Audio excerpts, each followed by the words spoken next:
Hey, it's Scott Petrak. Welcome back to another edition of the Brown Zone Coverage Podcast. I've watched 7 training camp practices, including 2 in pads, and there's a lot to break down. Joining me once again to do that is Dave Chudowsky of the WKYC Morning News. Dave, how are you? Scott, I'm doing well. The Olympics are getting close to wrapping up here, so that's taking a lot of our time here on the morning show on Go on Channel 3. And obviously, big thing now, the COVID situation, the Delta variant. So a lot to keep our eyes on besides Browns right now. But I don't know, have you sensed a change at all in Berea or with the NFL when it comes to what's going on right now with COVID and the Delta? Yeah, that's interesting, Chud. The NFLPA released a memo or wrote a memo to its players in the last couple of days talking about they recommend to the NFL that there be daily COVID testing now for even the vaccinated players. And as of now, it's once every 2 weeks, right? So once every 14 days, vaccinated players and staff, and then media actually, have to test for the virus.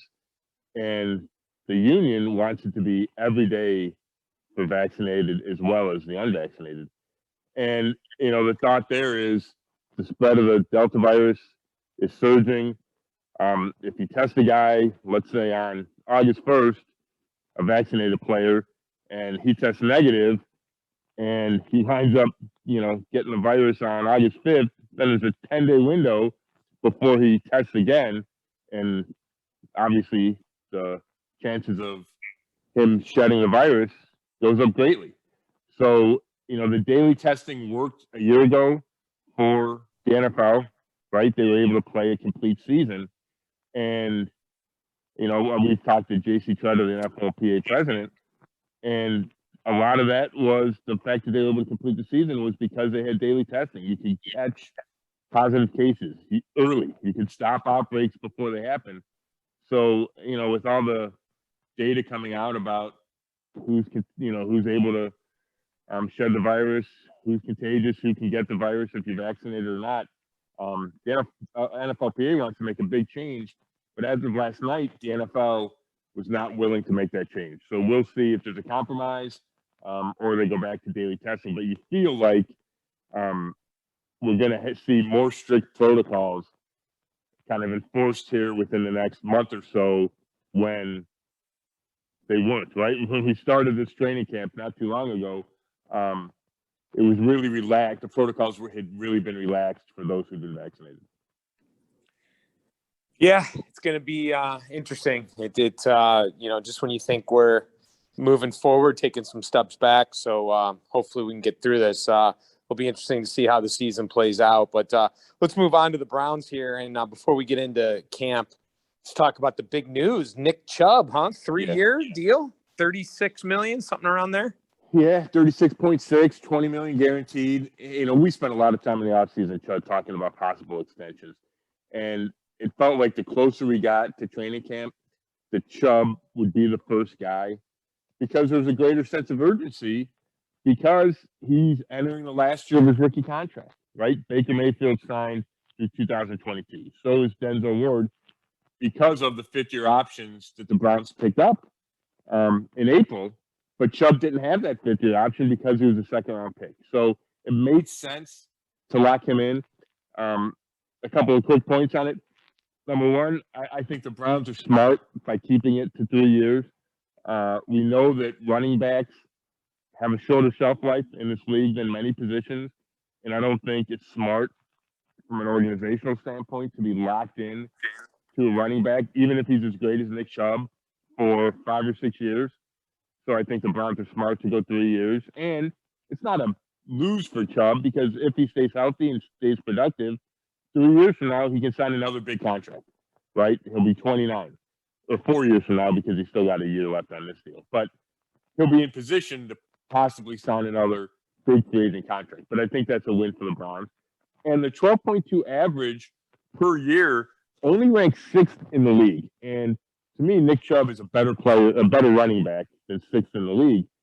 And I think it points to the Browns, being smart, / thrifty, and Nick Chubb really wanting to stay. And he made that clear. And I think, if he wanted to hold out for the last dollar and hit free agency, he could have. But he didn't. He wanted to stay, and I think he took a little bit below market value. Hey, Scott, I know we're live here on this podcast. Whatever you're doing just now, keep doing that because it sounds better. Maybe it's just on my end, but it was a little muffled earlier. Oh, okay. We'll do. I'm not sure I'm doing anything different, but okay. Yeah, I don't know. I don't know. Maybe it's just on my end. Right. But, well, anyway, with Chubb, it's the sign that we've kind of talked about this, right? As the weeks and months have gone on, that it would be kind of the domino effect. So what kind of effect do you think we'll see any more signings here before the start of the season? Yeah, that's really interesting, Chud. To me, Baker Mayfield's the next guy up, right? The Browns could re-sign Ronnie Harrison, the safety, who's entering the last year of his contract. Wyatt Teller, the right guard. There's been a lot of discussion about him.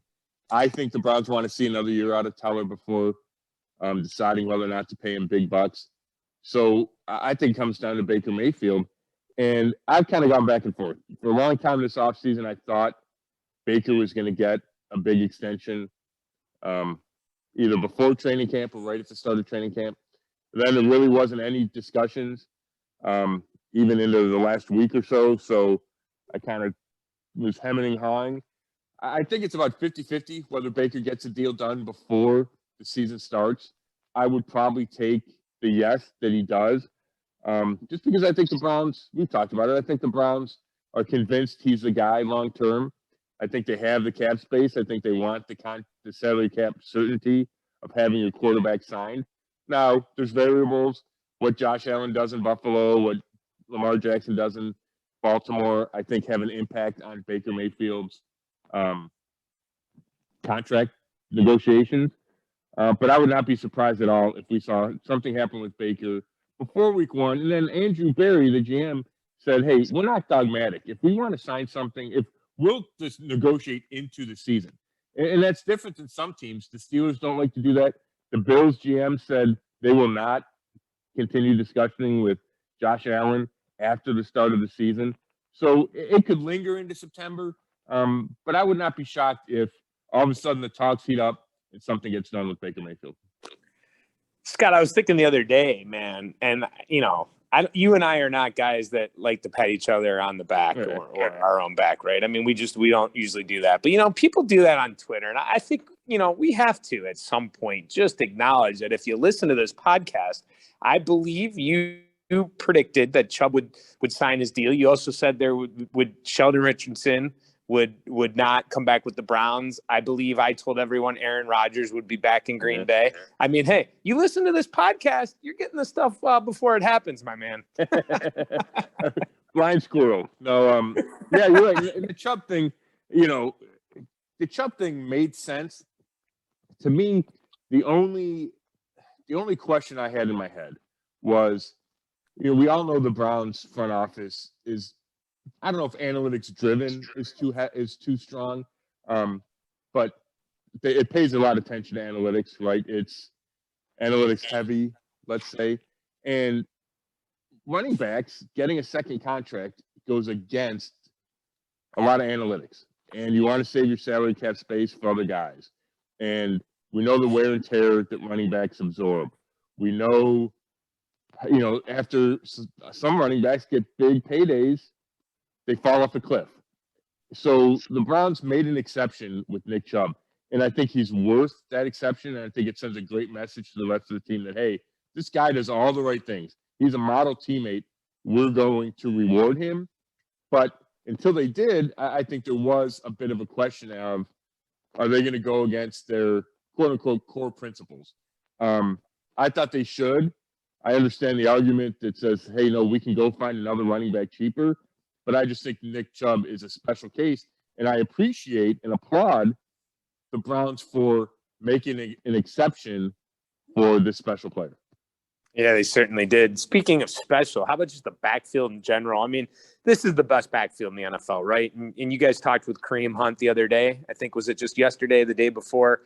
And, his attitude is just – incredible right now. And I think partly because, he knows he's fortunate to be where he's at. Yes, right. I think you're right about Kareem, right? The Browns gave me a second chance. It's my hometown team.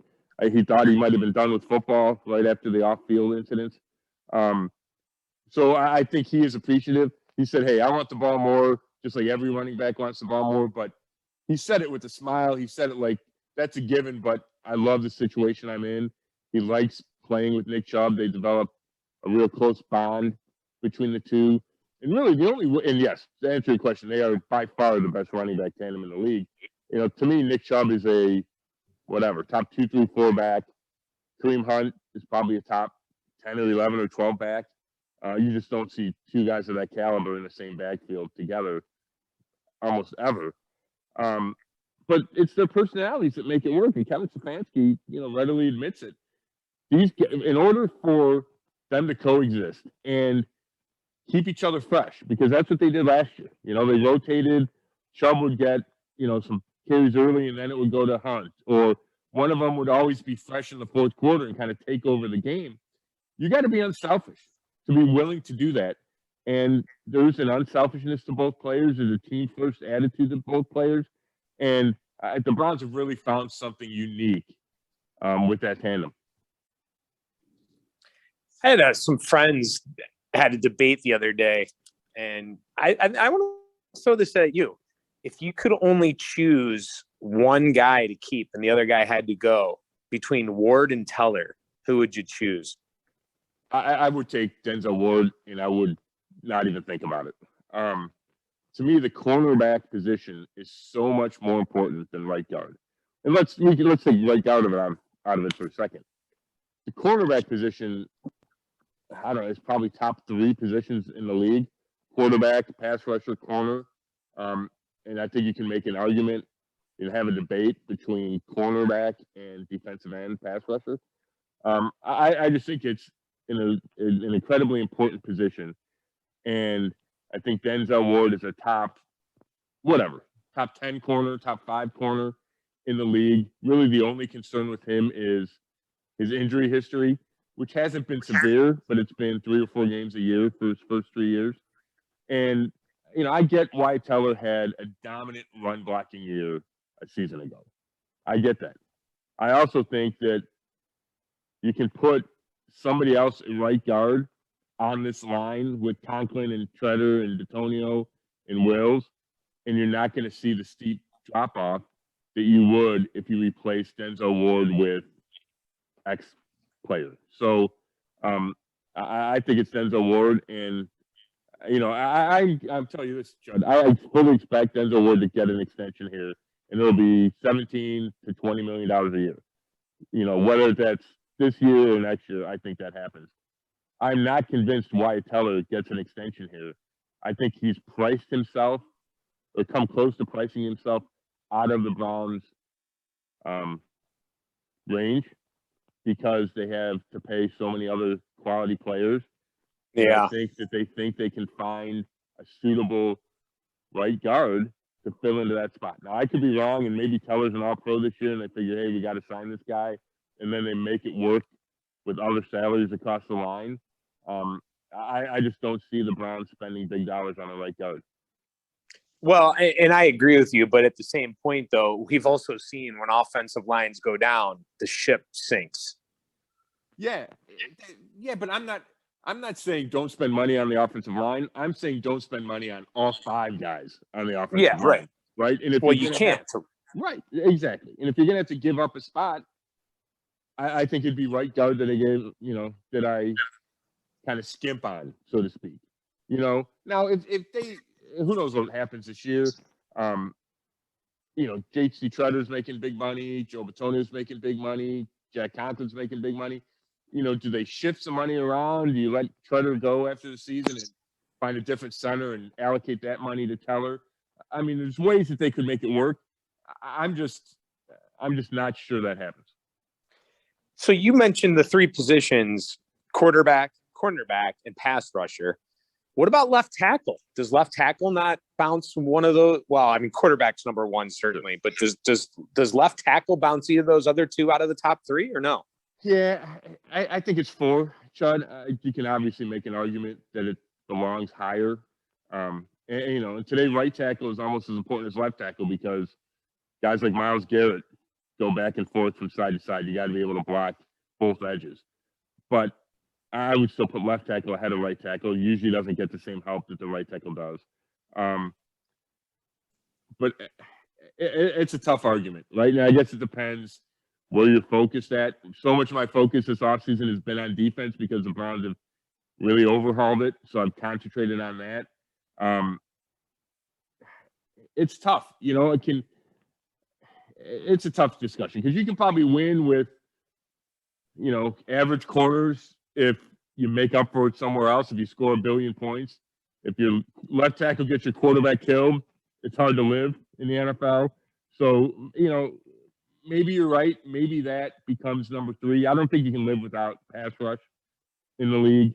So then, it follows that you could say pass protection would be next in the line of importance.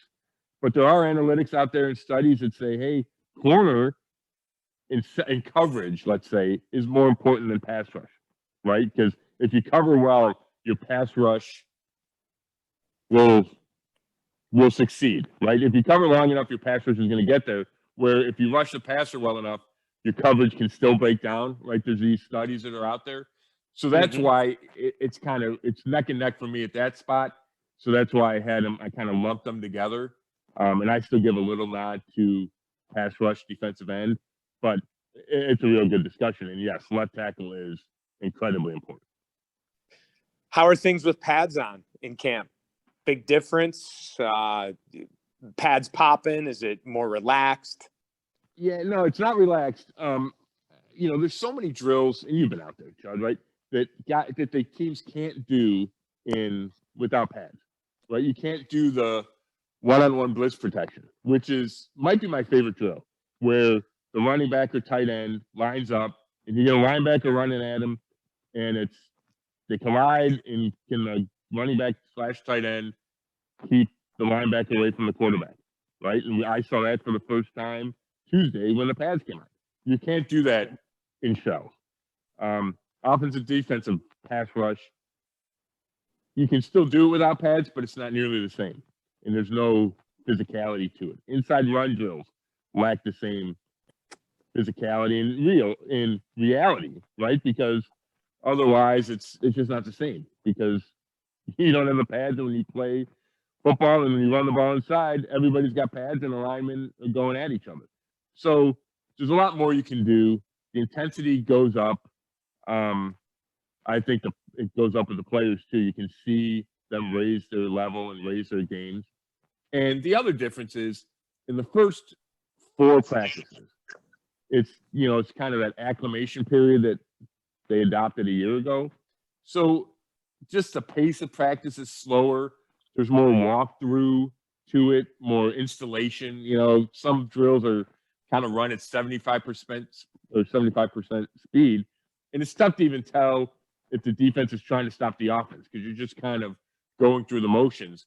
A lot of that disappears when you put the pads on. There's a lot of red zone drills, red zone work. Almost all of Tuesday's practice was in the red zone. And that's exciting. There's a lot on the line, right? You see guys score touchdowns. We're going to see goal line come in, and you need pads for that. So, yeah, there's been a change in the last couple of practices. There's no doubt about it. Defense against offense. How are we looking here? Who's looking better? People always like to analyze that, and when we do that, does it mean anything at this point? Well, I mean, I think it's worth noting, and I think especially worth noting is it's good. It's a good battle between the offense and the defense. And I've been in a lot of training camps, and you can't always say that, right? There are plenty of times where the Browns, mostly due to terrible quarterback play, couldn't move the ball, right? And it was the defense dominated just because the offense was so bad. Well, obviously that's right. I mean, that's not the case anymore. We know the offense is good. We know the offense is bringing back all 11 starters, even if, OBJ hasn't spent much time, if any, in team drills. We know the offense is really good. And we know that the defense was overhauled so it would, get up to that level. And we've seen that at a lot of different stages throughout this training camp. And I mentioned that red zone battle, and the defense won that day. And Baker Mayfield and the first team offense went 2 4-play series without a completion. And it caused Baker to get really frustrated. But that's a good sign for the defense. And it wasn't just the offense played poorly. Kevin Stefanski said, hey, I was really impressed with the tight coverage, which is what you need in the red zone. So guys on both sides of the ball are making plays. And I think that's a really good sign for the team moving forward. And one last point on the defense. I'm talking about pass rush. Myles Garrett and Jadeveon Clowney have spent a lot of time in the backfield. And they're going up against Jack Conklin at right tackle and Jedrick Wills at left tackle. And I think those guys are both good players. Obviously, Conklin's an all-pro. Jedrick Wills is in his second year and hoping to take a big step. But he was good in pass protection a year ago. And to see Clowney and Garrett have the successes they've had to this point, I think really is a positive sign for the season, because if Clowney stays healthy and looks like he is right now, I think we know what we're going to get from Myles Garrett. Then this Browns defense can start to talk about dominating, because if you have two ends making plays like that, it's tough to stop. That's great to hear. How about the secondary? We spent a lot of time in the off season saying that was where you were going to be, your most focus was going to be on the secondary. Yeah, a couple of quick points. Injuries have played a role at safety. Ronnie Harrison Jr. is out the last few days with a hamstring injury. Grant Delpit, coming back from that Achilles, he was kind of on an one day on, one day off routine. Is yet to be in pads, so they had back-to-back days off. I saw his upper leg wrapped, which makes me think that it's not just the rehab from the Achilles, that there's something else that the Browns are being careful with. Obviously, still early, right? We're 6 weeks away from, I guess 5+ weeks away from the opener in Kansas City. But at some point, you need to see Grant Delpit get out there in team drills, put on the pads. Hopefully that comes sooner rather than later. And then, you look at that cornerback spot, right, which might be the best position battle in camp. Greedy Williams versus rookie Greg Newsome II. And the good news for Greedy Williams is that Kevin Stefanski declared him good to go. And that means he's allowed to practice in pads. And he was out there yesterday in team drills. Now, they haven't done a full-on tackling drill, but there is increased contact, and there's no restrictions with Greedy Williams coming off that lost season a year ago with the shoulder injury. So that's a good sign. Now, before they got in the pads, they're still doing drills. Greedy gave up some long passes. And I don't know if that's rust from not having played a year ago. I don't know if it's being too aggressive on double moves. Needs to hone his technique. But it stood out because he gave up some deep completions. And I have not noticed the same thing about Greg Newsome II. Now, I will say Williams has spent more time with the starting defense, so he's working against the starting offense, which, you always have to keep that in mind when you're evaluating guys. But I would not be surprised to see Greg Newsome make a push here and wind up in that starting lineup by week 1. It always felt like it could go that way because, that's what happens when you draft a guy in the first round. But I do feel like Greedy, and I know it's early, but it feels like Greedy has left the door open there a little bit. Any other injuries to be concerned about? Nothing huge. Tony Fields II, the rookie 5th-round linebacker out of West Virginia, he had a left foot injury in OTAs that caused him to miss most of the offseason. Now he's got a right foot injury that he hurt when they reported back for camp. He's in a boot. It feels like maybe this causes him to go on IR for the year. Might be premature, but, when you haven't seen a guy practice at all and you're getting into August, it feels like that's where it's going. I thought the Browns caught a big break with middle linebacker Anthony Walker Jr. I saw him limp off the field Monday, Chud, and, he's holding the back of his knee in the athletic trainer. They do the thing where they hold their foot and they kind of wiggle it and, to get a sense of the strength of the ligaments, I want to say. And he did a twist in, I don't think Walker yelled, but you could see the look on his face. I was like, oh, this is not good. And then they walked inside. Well, the next day, he's out there. Now, he's not practicing. He's got a wrap on the leg, but that's it. It's a wrap. It's not a heavy brace. He's not going to need surgery, according to Kevin Stefanski. That's a big sign because the Browns signed him to be their middle linebacker, right? Their signal caller, kind of steady that ship at a position that's got a lot of unknowns and uncertainty. So it's not great that he got hurt, but I think it's huge that he's not going to need surgery. And then it's not a great sign that rookie receiver Anthony Schwartz has got a hamstring that feels like it's lingering because we also saw him miss minicamp because of it. Now he's fast, and you want to be careful with those super fast guys and their soft tissues, but I'd like to see him out there a little more. Then the last one is Tack McKinley, the defensive end, has been dealing with an illness for the last few days. It would just be like this. It'd be nice to see more of him because, again, he's new, free agent signing. You want to see how he kind of fits with Garrett and Clowney. Without picking an obvious guy like maybe Baker or Myles Garrett, what guy has kind of stood out so far that I don't know if I want to say surprises you, but has maybe been the standout of camp so far? Is there someone that could possibly be an answer to that? Yeah, I got to go with Donovan Peoples-Jones, the second receiver, Chud. And I'm glad you brought it up because I really wanted to talk about him a little bit. That was kind of what I was guessing you might say him. Yeah, I'm telling you, Chud, I was thinking about this last night. I don't know if I would call him the MVP of the first week of camp, but I think he's certainly the offensive MVP. I don't know how he stacks up with Myles Garrett. It's tough. But I might even give the edge to Donovan Peoples-Jones. I think he's been that good. And he felt like a guy that was a top candidate for year 2 breakout. It felt like that because he was good last year, but had really limited opportunities, right? We flash back to that Cincinnati game where he caught the winner. He had never caught a pass in the league before that game, and that was week 7. Yeah. I think he finishes with 14 catches for the year, but it felt like there were big catches. And then Baker, kind of unsolicited during the offseason, says, hey, Donovan Peoples-Jones is in great shape. And you just kind of got this feeling that, hey, maybe this kid's really coming on.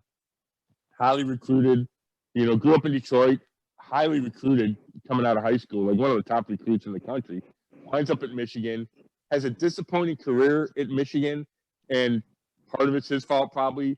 Part of it's not his fault. They had issues at quarterback. They had issues on the offense. Falls to the 6th round, 187 overall, despite running a 4.48 40. Despite, I think his vertical jump is like 44.5 inches. Like, he's an explosive athlete. And to get a guy like that at 187 feels like a steal. But you wonder, okay, why did he fall that far, right? But he's a smart guy.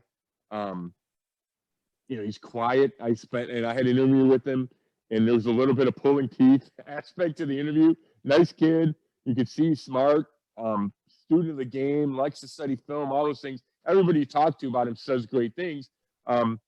He was not in any kind of mood to open up to me. Now, he's nice, but just, wasn't super forthcoming. But I'm telling you, Chud, this kid has made plays just about every day. And the big plays, and I'm just going to tell you about Wednesday. We're taping this Thursday morning. Wednesday's practice, off the top of my head, he runs a double move and catches a 60-yard touchdown from Baker, and he beats cornerback A.J. Green on the double move. And side note, the Browns are running a bunch of double moves. So defenses have to be aware of that because they're looking to catch him on the short thing and go past him. He, in a punt coverage drill, he's playing gunner, strips the punt returner, picks up the ball, and scores. Just shows you that he's taking every rep seriously. He, the day before, ran an out route, and Denzel Ward was all over his back, and he still made the diving catch, right? A low ball to the outside, goes and makes the catch. On Wednesday, he's running a comeback. Baker throws a high ball. He jumps, reaches his 2 hands up in the air, and grabs it like it's nothing. And he makes a ton of catches in traffic that look like hard catches. So I'm telling you, this guy is coming on. there's a battle for the reps at number 3 receiver, right? You have Odell Beckham Jr. and Jarvis Landry, and then you have Donovan Peoples-Jones, Rashard Higgins, Kadero Hodge, Anthony Schwartz.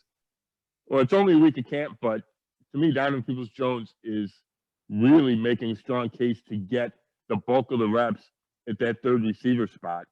I'm going to have a story posted either later tonight or early tomorrow morning about that interview I had with him, talking to the receivers coach about him. And I just think he's going to get better. Chud, he's got strong hands. He's got good size. It takes him a little bit to get going from a speed perspective. And I think we saw that on the return game last year when he was asked to return kicks. He's kind of got build-up speed. But once he gets going, he's as fast as a lot of players in this league. He can run by you. Guys rave about his preparedness and his intelligence. So, yeah, I mean, he's my camp MVP to this point, at least on offense. And I think not only that, right? You see guys flash for 4 or 5 practices. It's more than that. I think this portends well for this season and beyond. When you talk about, okay, who's going to be a Browns starting receiver in 2022, 2023, I hate to get ahead of myself, Chud, and you know that about me, but it feels like Donovan Peoples-Jones could be one of those guys, or will be one of those guys. Yeah, maybe one day we'll be saying, man, this offense, Chubb, Hunt, OBJ, Landry, Baker, all these guys, Peoples-Jones. I don't think that's crazy, and I think we're going to see more 3 receiver sets this year. And you can picture Odell on one side, split wide, Peoples-Jones on the other side, split wide, which means you have 2 guys that can get deep, right? They've both proven that in this league. And then you have Jarvis Landry in the slot. In the slot, yeah. So much room for Jarvis Landry over the middle and underneath. You can really do a lot if you're the play caller with those weapons.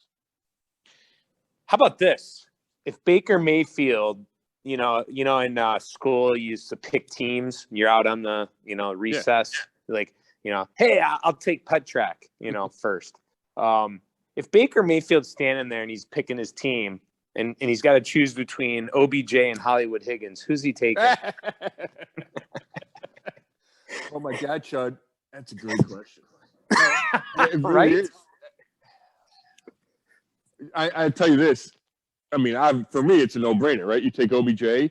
I think Baker would have an internal discussion, and I'll tell you this: for the last 2 years, it would have been Rashard Higgins, because I think the disconnect might be strong, but the lack of the ideal chemistry between Baker and Odell was obvious, and they both admitted it, and they're both working to correct it.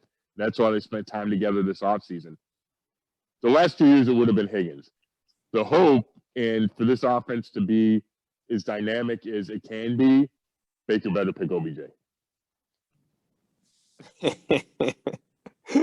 I love it. I love it, man. I'll tell you that the things that the themes that you and I are going to continue to talk about as the season goes on that I want to watch play out. It's going to be, and this is for everybody, right? Baker and Odell. It's not like we're making something up here. Right. I mean, but the other one I'm going to want to really pay attention to is that you feel, and I agree that they're going to pass more, but I think we kind of disagree on identity, where you feel it's going to be pass identity, whereas I think it's more based around Stefanski's history as a running guy. Yeah. And that's going to be interesting to follow that one. I'm excited to see how that plays out.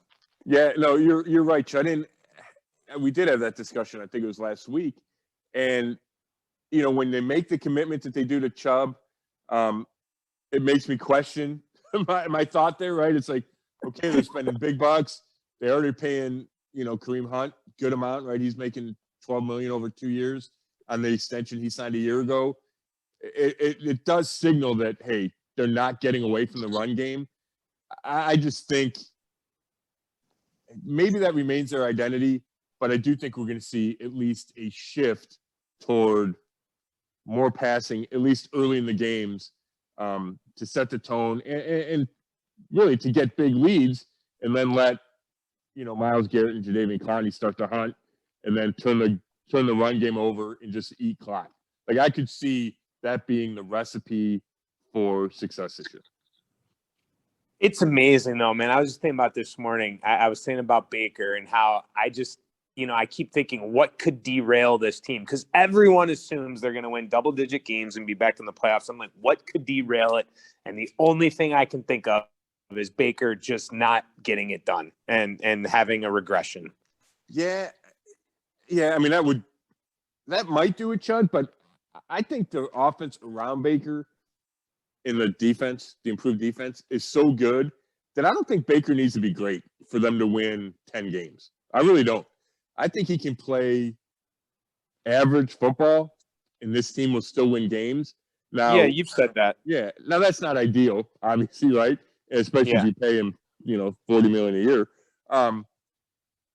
But I will say this: they're not going to go where they need to go and want to go if Baker isn't good, and that means they're not going to win a division if Baker's not much better. Or if Baker doesn't play like he did in the second half of last year and make strides, right? If he regresses, they don't win the division. They don't go to the AFC Championship game. They certainly don't go to the Super Bowl, right? So I agree, but I think Baker just playing average and taking a step back probably doesn't, quote unquote, derail the season.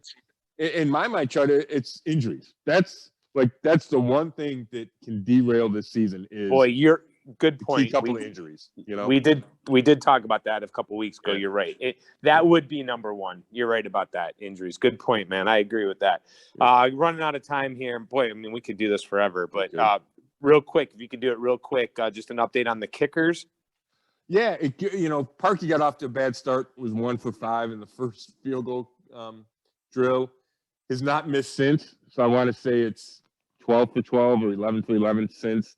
And Chase McLaughlin, the guy in competition, has only missed one of those 11 or 12. So, we have to report it. It was egregious how bad the first field goal drill was for Parkey.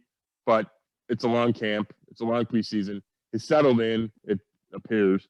Now, if he goes 1 for 5 on Friday, then we'll be talking about inconsistency. But it has settled down after what seemed like a red flag early. So what's next? Orange and brown? I mean, I know there's practices, but the next kind of landmark thing, orange and brown practice on Sunday, right? Yeah, it's not quite a scrimmage. It's a glorified practice. They'll do some team stuff, move the ball period. So that's always fun to watch. At the stadium will be cool. I don't know how many fans will be there. The Low Bowl is going to be open, I would expect. The weather's supposed to be good. It's Sunday at noon. I think you'll see a good number of fans down there, which will be fun. And then once you get through that, then it's really starting to ramp up for the start of the preseason. Right there in Jacksonville, a week from Saturday, and then you get into the rhythm of a game every week, at least for 3 straight weeks. So, you're looking for any kind of milepost or in training camp, right? Because it's the dog days and it's starting to feel long. Having another team to play, and then they'll practice against the Giants the week after. Those break it up, some for the players and especially for us in the media. All right, well, that's it for me, man. Enjoy the rest of the weekend, and pretty soon we're going to be talking about breaking down some film of games. No kidding. Chud, thanks so much for joining me again in the time. I really enjoyed the discussion, and we're going to be doing this every week because there's going to be so much to talk about. So thanks again, Chud. Thanks again for listening, and we'll be back next week with another episode of the Brown Zone Coverage Podcast. Thanks.